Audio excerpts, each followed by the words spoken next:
My name is Eva Deemer, and I'm standing here with Dr. Russell Kienelli and with Alexi Zabrowski.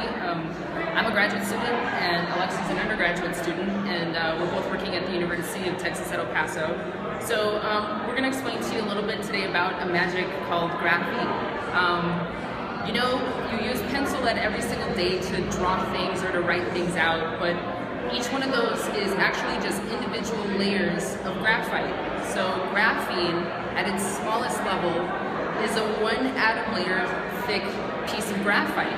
And it actually conducts electricity so fast that it moves almost at the speed of light. So the material itself is impermeable, it's stronger than steel, and it has these amazing conductivity properties that make it great for cool stuff like touch screens or like batteries for your phone. So this is what it looks like. This is the material that we've produced in our lab. And you can take this and put it in a liquid and heat it up, and you can make it conductive. You can make it conduct electricity. So we're comparing this to a material that's already known.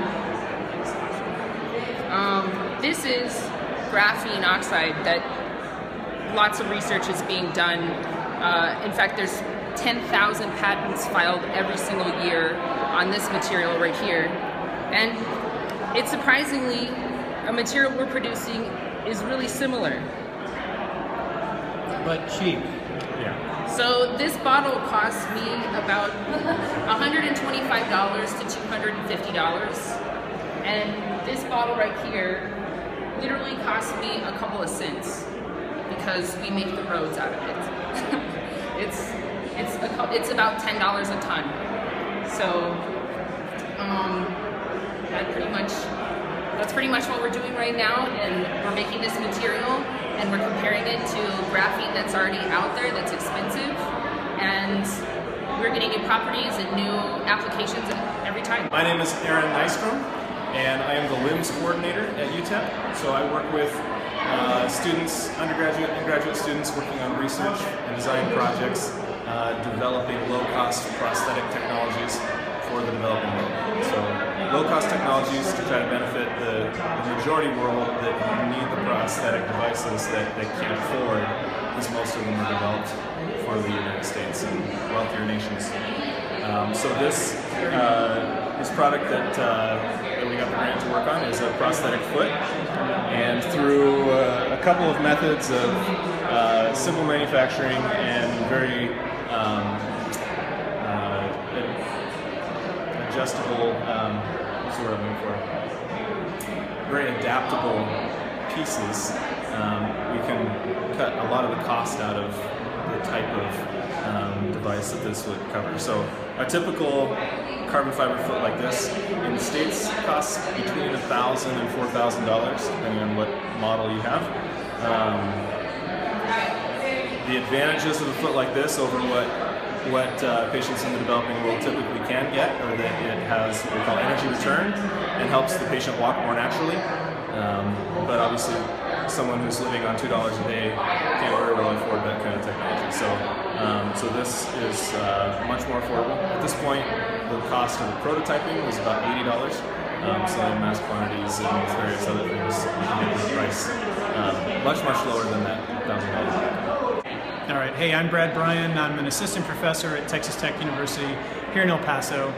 And the technology we've been working on is a diagnostic biomarker kit, and we can differentiate between a really bad type of cancer from one that's not so bad.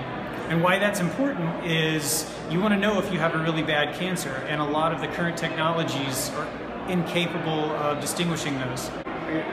Hi, I'm David Robertson. I'm an assistant professor in the Department of Metallurgical and Materials Engineering at the University of Texas at El Paso.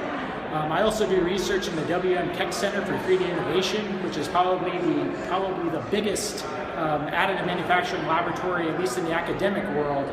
What I do specifically for this EPIC grant is I take ABS and I make it rubberized so we can tune the flexibility of the material. The idea is if we combine this flexible material with other composites we make in the lab, like this magnetic material, you can make actuators, our magnetic actuators, are all 3D printable objects that have many functions.